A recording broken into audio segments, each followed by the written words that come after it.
안녕하십니까. 이동환 TV입니다. 오늘은 자살은 비급한 행위다는 이야기를 하겠습니다. 구독 꼭 눌러주시기 바랍니다. 박원순 서울시장이 10일 공시 북악산 숙정문 인근에서 숨진 채 발견됐습니다. 전날 오후 5시에 아버지가 유언 같은 말을 남기고 집을 나갔는데 연락이 안 된다며 딸이 112에 실종 신고를 했습니다. 경찰과 소방대원 770명이 동원되어 7시간을 수색한 끝에 경찰 수색견에 의해 찾아냈습니다. 박 시장의 시신은 서울대병원 장례식장에 안치됐습니다. 박 시장은 전직 비서로부터 성추행 혐의로 고소를 당한 상태였습니다.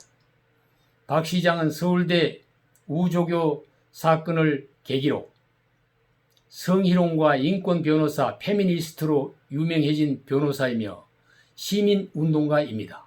인권과 도덕을 강조했던 그가 업무상 위력의 성추행 혐의가 알려지자 극단적 선택을 한 것입니다.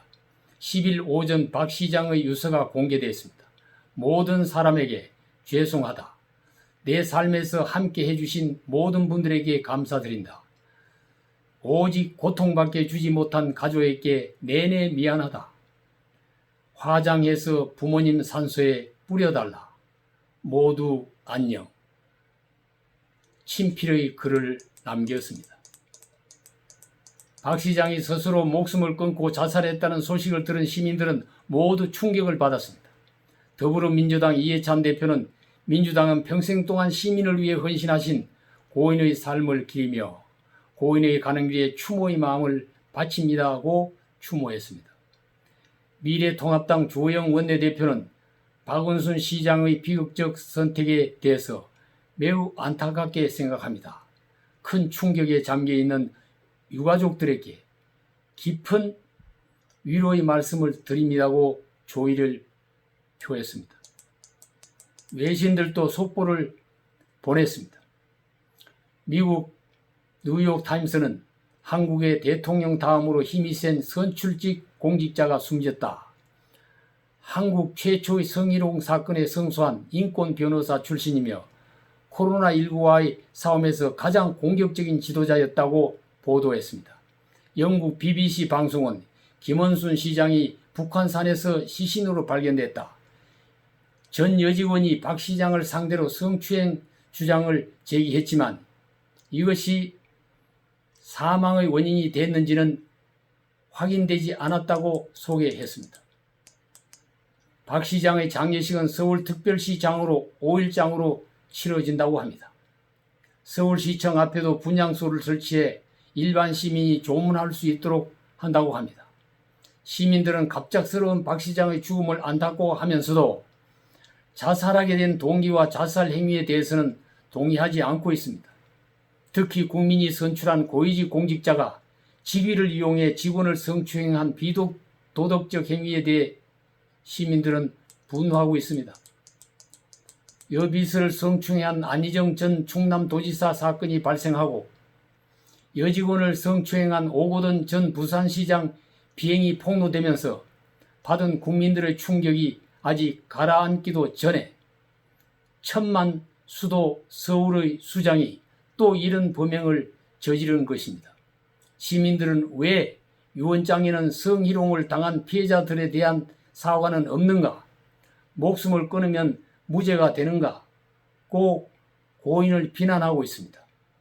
박 시장의 장례식에 관해서도 시민에겐 코로나로 모임 금지를 하고 5일장을 하면서 조문을 왜 받나? 범죄자를 특별시장으로 예우하는 의도가 무엇인가? 라고 반발을 하고 있습니다. 참으로 우려되는 것은 헬조선인이 N4 세대라며 힘들게 지내고 있는 우리 청소년들이 생명의 가치를 귀하게 여기지 않고 자살을 쉽게 선택하는 풍조가 확산될까 심히 걱정이 됩니다. 어른과 아이 누구든지 자살을 범죄 은닉의 수단으로 선택하게 해서는 안 되는 일입니다. 박원순 시장을 따르는 사람들이 박 시장의 공적과 명예를 지키고 자기 진영의 세력을 위하여 박 시장의 자살을 미화해서는 절대 안 됩니다. 만약 그런 풍조가 확산되면 자살로 죄를 덮고 자살로 영웅이 되는 괴이한 세상이 될 것입니다. 말할 수 없는 슬픔을 겪고 있는 유가족을 우리는 위로해야 합니다. 그렇다고 자살을 긍정하는 것이 아닙니다. 박 시장이 인권 변호사이며 시민운동가로서 시민의 지지를 받고 선출된 대한민국의 수도 서울시장을 한 지식인, 지성인, 지도자라면 차마 얼굴을 둘 수 없는 비도덕적인 죄를 범했다고 하더라도 법의 심판을 받고 시민에게 용서를 구하면 죄는 미워해도 인간을 끝까지 미워하지 않을 것입니다. 죄가 부끄러워 자살하는 행위는 어려운 행위가 결코 아닙니다. 죄를 감추려는 비겁한 행위입니다. 박원순 자살 사건의 바른 교훈을 덮이고 자살이 미화되고 유행이 될까 심히 걱정이 됩니다. 감사합니다.